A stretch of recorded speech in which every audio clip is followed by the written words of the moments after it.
What's up guys, welcome back to another video. Today we got for you some plyometrics for jump training. So usually we give you plyos and strength training, but today we're gonna give you just a little bit longer of a session of plyos.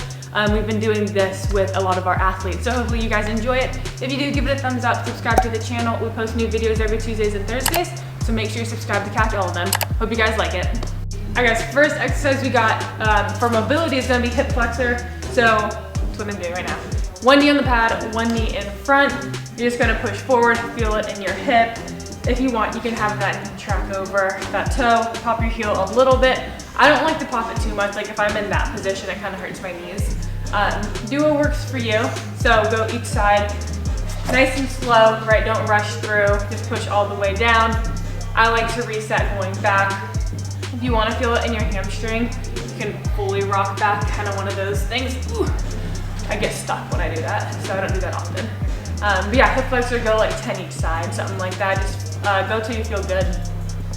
After hip flexor, we're doing toe touch squat pattern. So touch your toes, hips go down. I forget what it is. I was watching it and I heard. Touch your toes, squat down, raise your arms, stand up. Make sure you go step by step when you do these. Don't kind of flow it together. Notice how he differentiates each movement.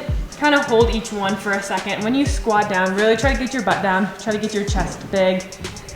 Go for like 5 or 6 of these. We're just trying to open everything up, get that body going a little bit. Very last thing, we got some activation. We're doing monster walks. So we're gonna go like 10, 15 steps forward. Nice and slowly, keep those feet apart, keep that band taut. And then we're gonna go backwards, really load it up in the glutes. Great way to fire up the glutes before we get going, especially for jumping. You really wanna make sure you fire up your glutes. They're super, super important part of jumping. So you wanna get them turned on, activated, ready to go. And your jumps are going to get higher, hopefully. Want you to feel better. Disclaimer, hopefully. First thing, we're doing line hops. We're just gonna go regular to start. We got double leg and single leg. We're gonna go both linear and lateral. So forward and back, and then we're gonna go side to side. Pretend you have an actual line. Make sure you get up with your jump.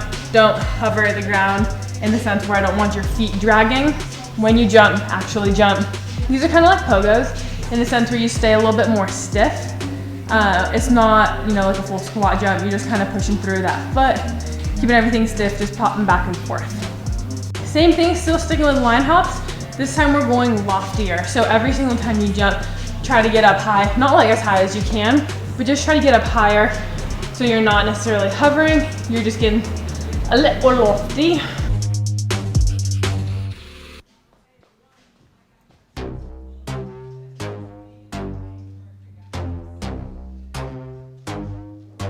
All right guys, we are starting with some depth drops. So 1 foot off, pull yourself down. You're gonna end in that snap down position.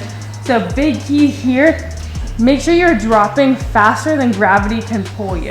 And what that means is you're actively pulling yourself down, engaging your muscles when you are in that snap down position. You're not just dropping off, you're actively pulling, okay? There's a huge difference.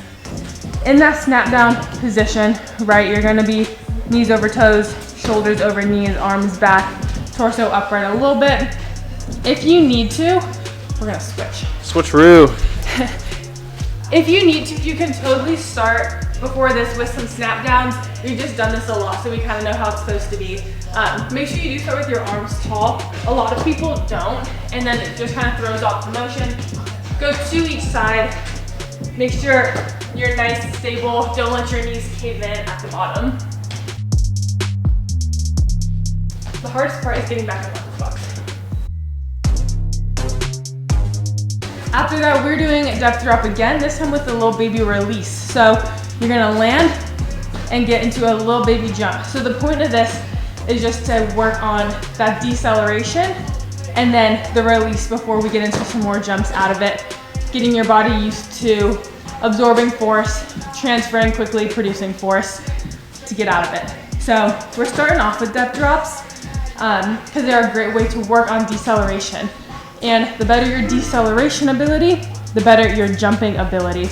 Super important to be able to utilize the force and the energy that you've created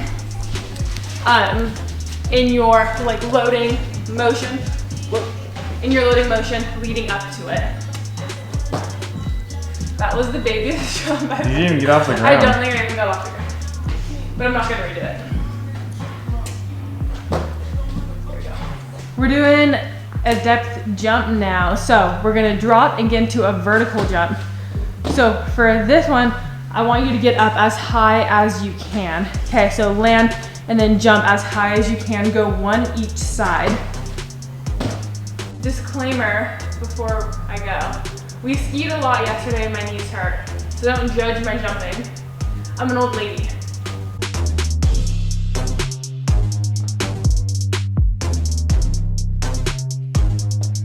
Next variation, we are still doing a depth jump to a vert. This time it's as fast as you can off the ground. So I do not care about how high you get. It's just as fast as you can go. So there's a couple different ways we can do. You go forward. Yeah, a little bit. There's a couple different ways that we can train a depth jump, right? So you can have the athlete going up as high as they can, but sometimes that's gonna take a little bit longer off the ground, right, to produce all that force. Or you can say, get up as fast as you can. Typically, you're not gonna be able to get as high on those, but what you're training is just how fast you can get off the ground, like the tap and go nature of it, how fast you can put force into the ground, transfer it, get it back, produce a little bit of force to get out of it. Both are really important to do, rate of force production, and then that ground contact time. You gotta train both of them. But be careful training them at the same time, right? If you say get up as fast as you can and as high as you can, something's gotta give. So that's why when I'm training, I like to separate them. Get up as fast as you can and then get up as high as you can, or flip them first. And then, you can get them together more or less as they become more trained. But when you're just starting off, keep them separate, get really, really good at both. And then, as you jump, they come together.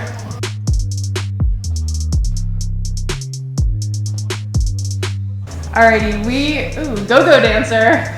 We are doing a broad jump now. So you're gonna land, you're gonna jump, holy shit. You're gonna jump as far as you can, right? So don't really worry about fast or high, like getting one like really, really spot on, Just get out there, make it a good jump, because we're gonna move on after this.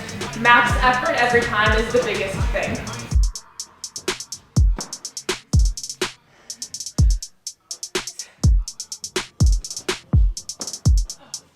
All right, we are in the corner now.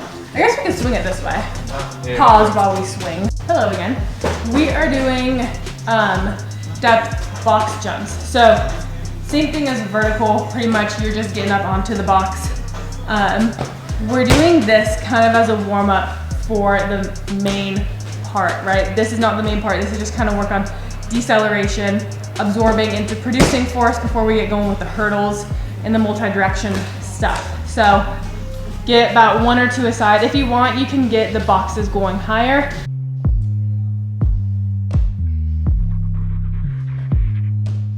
All right, we're moving on to hurdles. So this is gonna be the main portion of this plyo training. So we're just gonna go regular hurdle jumps, and by that I mean same height. We only have 2 of the little ones made at the moment. So we're only doing 2 jumps. We'll just do it a couple times. Ideally you would have like 4 or 5, but we made bigger ones instead. So roll through this a couple times, land and go. You don't need to stick it since you've been training for a little bit. So land and go, and we're gonna progress this really quickly, proper grammar. All right, we added 2 bigger ones, still same thing, just bouncing on through, nothing crazy.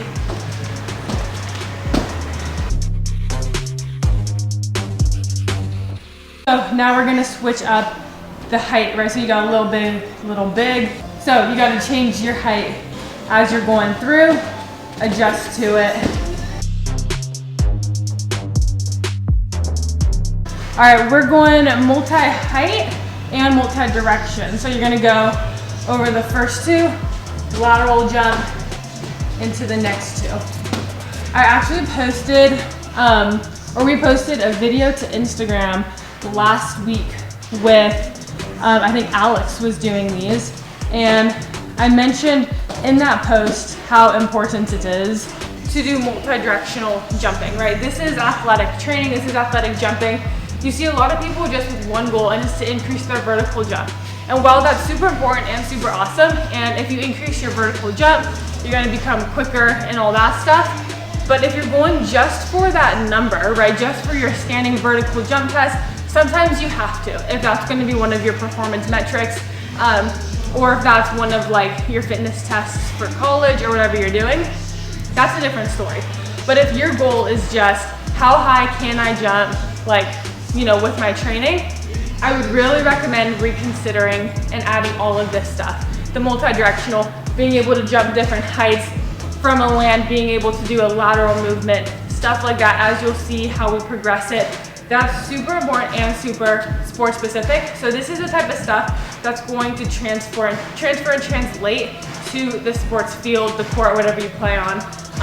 So while it is important, and all this too, don't forget, this is going to help increase your jump height, if not more than what you're already doing. Doing the multi-directional, being able to absorb body control, go out in different directions, land and go. So really make sure you are incorporating all of this type of stuff into your training. And then of course, you gotta flip to get the other side.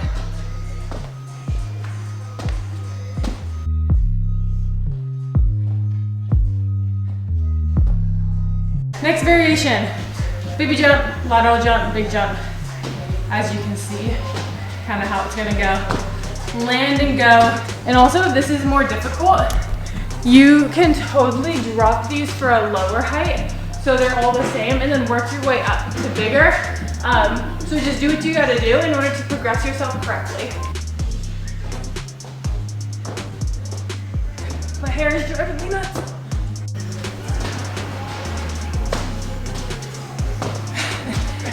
At an angle. Dude, sometimes you gotta do what you gotta do. Like, having the body control to land and keep going. These do not have to be perfect. Nothing in sports is really perfect.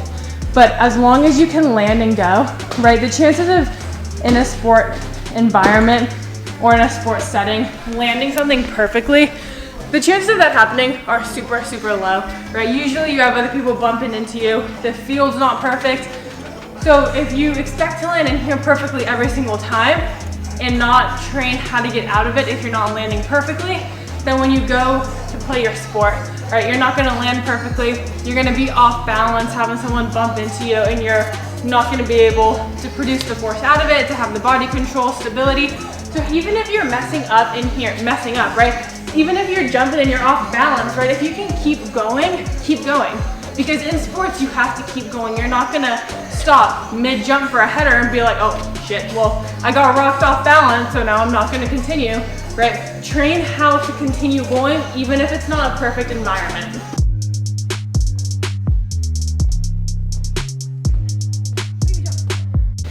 Next round, we are doing the exact same thing, right? But we're doing a single leg push into the next one versus a double leg lateral jump.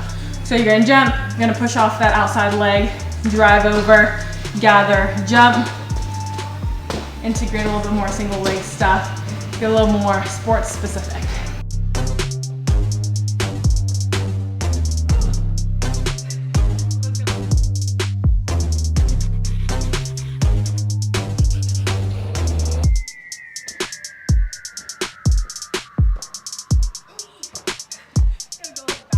All right, final progression for hurdles. Obviously they're spaced out a little bit more. We're adding in an extra drive. So you're gonna jump, you're gonna push off the back, and then get into your jump. Make your steps efficient and clean, right? I don't want here and then a couple little steps by the hurdle, right? Make it too big or too good hard drives off the back.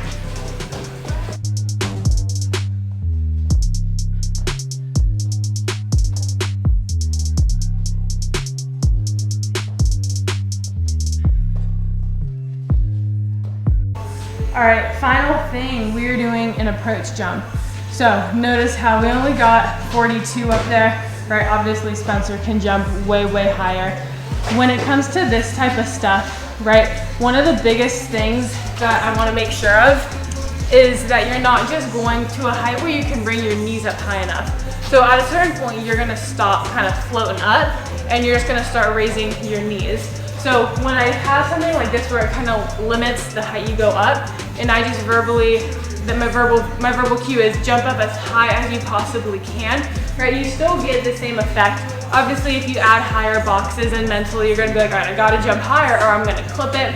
So there is that element to it. But when it comes to this stuff, I just wanna really work on the jump itself, right? Not necessarily how high you can bring up your knees, but how high you can jump. So that's why we're limiting it at 42 and just actively jump as high as you can without some type of like almost element where you have to go or you're gonna, you know, collapse, right? Just mentally know I'm gonna jump up as high as I can. Thanks for watching. Hopefully you guys like it and you can jump like Spencer one day. Bye.